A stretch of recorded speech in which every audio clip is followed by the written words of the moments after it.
10 mga quotes para palakasin ang iyong pananampalataya kay Jesus. 1. Ang pananampalataya ay hindi tungkol sa pagtingin sa buong hagdanan. Ito ay tungkol sa paggawa ng unang hakbang at pagtitiwala na gagabayan ka ni Jesus sa bawat hakbang pagkatapos noon. 2.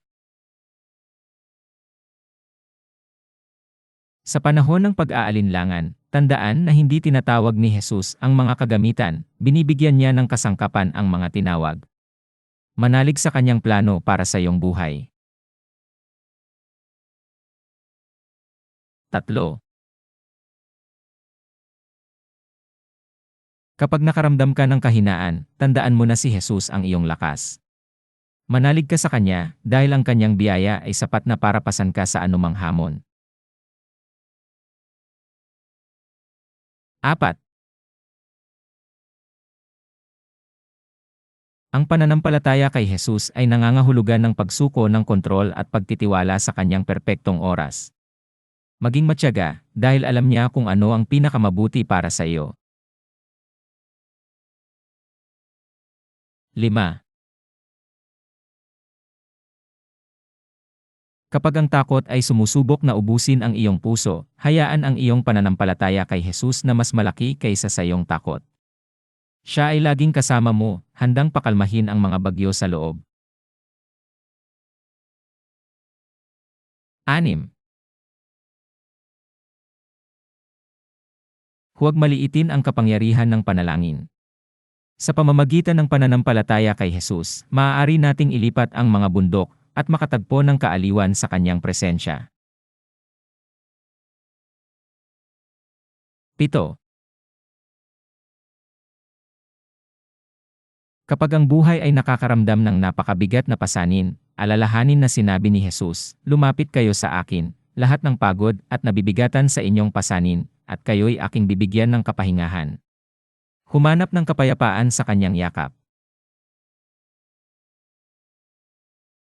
8.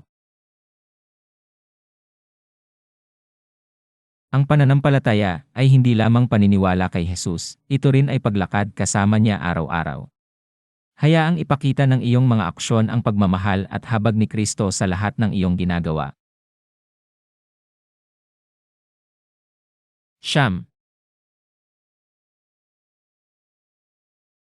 Sa mga sandali ng kawalan ng katiyakan, panghawakan ang pangako na si Jesus ang daan, ang katotohanan, at ang buhay. Sa Kanya bilang iyong angkla, maaari mong i-navigate ang anumang unos. 10. Gaano man kalayo ang iyong naliligaw o nasira ang iyong pakiramdam, tandaan na mahal ka ni Jesus ng walang kondisyon. Ang iyong nakaraan ay hindi tumutukoy sa iyong kinabukasan sa Kanya. Sa gitna ng mga hamon at pagsubok sa buhay, ang paghahanap ng kapayapaan sa yakap ng Diyos ay pinagmumulan ng kaaliwan at lakas. Ang Kanyang pag-ibig ay hindi natitinag at nagtatagal, nagbibigay ng aliw na higit sa lahat ng pangunawa. Sa bawat hakbang na ginagawa natin sa pananampalataya, naalala natin ang malalim na koneksyon na ibinabahagi natin kay Jesus. Hindi sapat na maniwala lamang kay Jesus, tinatawag tayo ng ating pananampalataya na lumakad ng magkahawak kamay sa Kanya bawat araw. Sa pamamagitan ng ating mga pagkilos at pakikipag-ugnayan, mayroon tayong pagkakataong isama ang Kanyang mga turo at ipaabot ang Kanyang pagmamahal sa mga nakapaligid sa atin. Sa paggawa nito, tayo ay nagiging mga sisidlan ng Kanyang habag na nagniningning ng liwanag sa kadiliman. Kapag nababalot ng kawalang katiyakan ang ating landas, makatitiyak tayo na si Jesus ang daan, ang katotohanan, at ang buhay. Siya ang ating gabay na bituin, nag-aalok ng direksyon kapag naliligaw tayo at nagbibigay ng kalinawan kapag nalilito.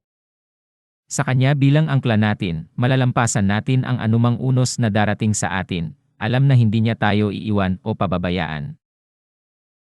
Gaano man tayo naligaw o nasiraan ng loob, mahalagang tandaan na mahal tayo ni Jesus ng walang kondisyon. Ang ating mga nakaraang pagkakamali ay hindi tumutukoy sa ating kinabukasan sa Kanya. Sa halip, nag-aalok siya ng kapatawaran at pagtubos na nag-aanyaya sa atin na maranasan ang kanyang kapangyarihang makapagpabago. Sa kanyang yakap, nakatagpo tayo ng kagalingan at pagpapanumbalik. Kaya patuloy tayong lumakad ng may pananampalataya, ipagkatiwala ang ating sarili sa walang hanggang biyaya ng Diyos. Naway maging patunay ang ating buhay sa kanyang pag-ibig habang sinisikap nating ipakita ang kanyang pagkatao sa lahat ng ating ginagawa. At nawa ang kapayapaang higit sa lahat ng pangunawa ay mapuno ang ating mga puso habang tinatanggap natin ang paglalakbay kasama si Jesus sa ating tabi.